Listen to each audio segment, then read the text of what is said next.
સુરેન્દ્રનગરમાં વધુ એક પુલના કામમાં ભ્રષ્ટાચારનો આરોપ લાગ્યો છે। સુરેન્દ્રનગરના મૂળચંદ નજીક આવેલ નદી પરના નવા પુલમાં ગાબડું પડ્યું। માત્ર 2 વર્ષ પહેલા જ બનાવવામાં આવ્યો હતો પુલમાં રાત્રે ગાબડું પડતા સ્થાનિકો અને કોંગ્રેસે વિરોધ કર્યો, જે બાદ તંત્ર દોડતું થયું। અધિકારીઓએ ઘટના સ્થળે આવી પુલને અવરજવર માટે બંધ કર્યો। રાત્રે જ ગાબડાનું સમારકામ કરવામાં આવ્યું। તાત્કાલિક પુલનું ટેસ્ટિંગ હાથ ધરાયું અને પુલ તૂટી જતા મોટી દુર્ઘટના સર્જાવાનો ભય છે।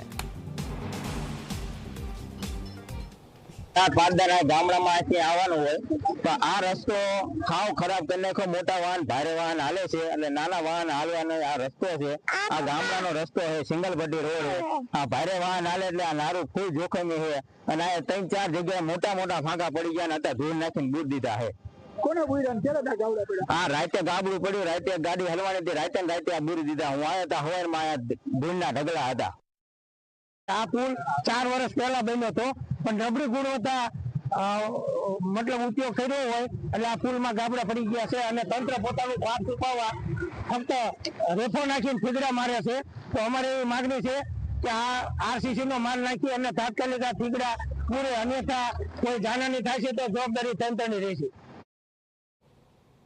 દુધરેજના ડાયવર્ઝનના કારણે આજે બાકરથળી ને મૂળચંદ જવાના રસ્તા ઉપર જે ક્રોઝવે આવેલો છે ત્યાં ભારે વાહનો અને તેમજ ના છૂટકે લોકો ચાલતા હોય છે, જેના કારણે કાલે મોટા ગાબડા પડી ગયા છે ક્રોઝવેની અંદર, જેના કારણે મોટો અકસ્માત થવાની ભીતિના કારણે રાત્રે ગ્રામજનો ભેગા થતા અને તંત્ર આવતા જે માત્ર રેફો નાખી અને આ સંતોષ મનાવી લેવાય છે। ખરેખર આ ખાડાના આરસીસી માલ નાખી અને પૂરું જોઈએ, કારણ કે આમાં પાણીની વહેણ છે અને પાણીની વહેણના કારણે કોઈ મોટી દુર્ઘટના બનશે તો આના જવાબદાર કોણ?